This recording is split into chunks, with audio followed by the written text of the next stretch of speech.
Welcome to part 2 of Apple iOS 7 restrictions, privacy and security settings. To get back into restrictions and where we left off last time, click on the settings icon on the home screen. Then scroll down until you get to General, click on General.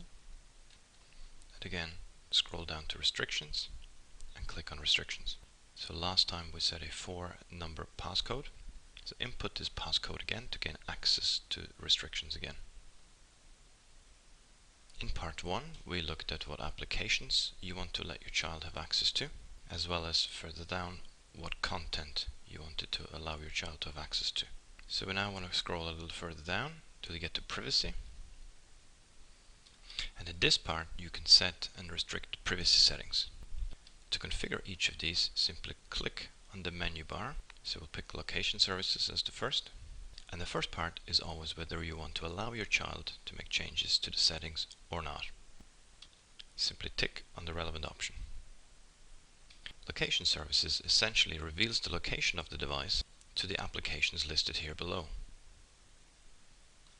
Now, if you disable location services altogether, you need to be aware of the fact that the Find My iPhone feature will not work.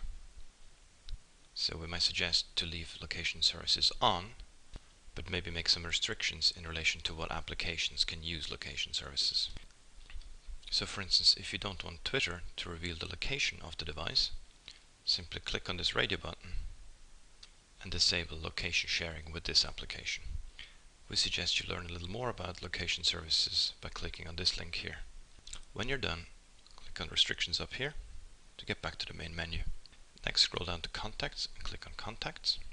And here you will see all the applications that request access to your child's contacts. Again, you can choose whether you want to allow or restrict the particular application to access the child contacts. And again, you can set whether you want to allow or not allow your child to make changes to these settings. By restricting changes to these settings, it prevents new apps from using your contacts. Click on the back button again to get back to the main menu.